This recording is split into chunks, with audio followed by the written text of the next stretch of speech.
Hello everyone, this is ChakaWhat here, and today I'm going to be presenting to you my top 10 Khajiits of the Elder Scrolls. This list was suggested to me by GeoPlaya554, so thanks for watching my videos, dude.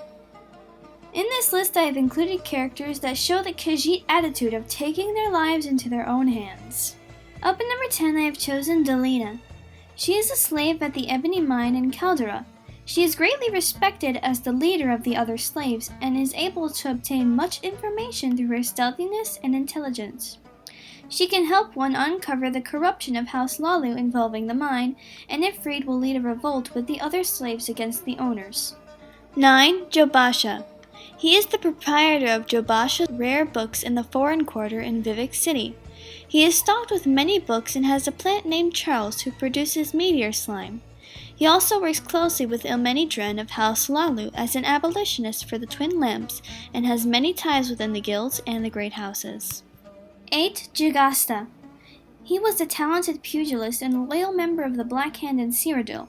An ample fighter who used the power of his claws in combat, he was a respected and talented member of the Dark Brotherhood who lived in Bruma. He was a speaker for the Black Hand, which meant that he conveyed messages from the listener, Golem, to his silencer. However, he unwittingly was killed by Lucien Lechance's silencer at the command of Matthew Bellamont. 7. Ijazah. She is a paranoid enchantress and owner of things found in Crucible in the Shivering Isles. She is continually preparing for the imminent disaster and insists that a storm is coming. She'll even use her fears when dealing with customers to convince them to make a purchase. She's an upper-class woman and generally a peaceful soul, and many people in the Shivering Isles have taken note of her paranoid nature and possession of magical items.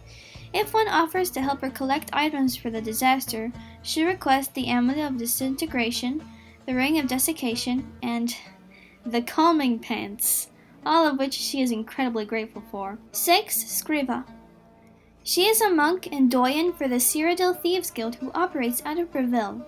She cares about the less fortunate and is friendly to those within the guild. Being a doyen, she is the one who hands out contracts to the guild members, and also helps in conspiring to drive out the infamous Hieronymus Lex from the Imperial City to serve as a guard for Anvil. 5. Johto. He was a scholarly acolyte for the Mages Guild in Stros M'Kai. However, after researching into ways of resurrecting Prince Ator, he was arrested by Emil Reichton for treason against the Empire. When Cyrus the Restless was unfortunately turned into a gremlin, he sought assistance from Johto, who used his abilities to restore Cyrus to his human form.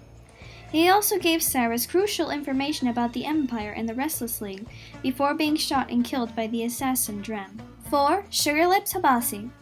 She is a mastermind of the Thieves Guild who operates out of the Southwalk Corner Club in Balmora. She has the Fighters Guild watching her head and the trust of Gentleman Jim Stacy. Though demanding, she is quite friendly to those within the guild, as well as supplying training and trading to those with a high enough rank. She is a very talented acrobat, but can get a little nervous around clients. 3. Strathra. He is the employer of Cyrus the Restless and a contact of Tobias who's been giving Cyrus a steady stream of mercenary work for 10 years since he had left Sentinel. He is a former skooma dealer and now incredibly crafty, rich, and powerful Khajiit. He was born in Elsewhere, but his main is home in Wayrest, and during the events of Redguard he was 86 years old. However, he does have a softer side, as he allowed Cyrus to take a boat to Stros M'Kai so he may search for his sister. 2. Jzargo. He is a conceited sorcerer and incredibly talented apprentice at the College of Winterhold. He is an expert at destruction and enjoys competing with fellow mages to be the best.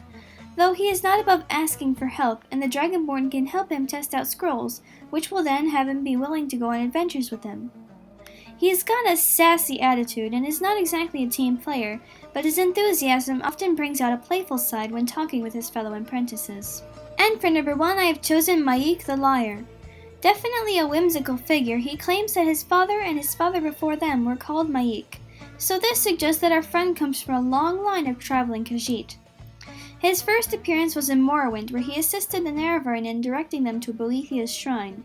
Another Myek also wandered Cyrodiil, giving out humorous commentary and clever hints to any who will listen, as well as the one in Skyrim, who added a bit more things to say. He is definitely a fun Easter egg, and I hope that the line of Myeks will continue in further games. I hope you've enjoyed my list and found it helpful, and remember to like and subscribe. Bye!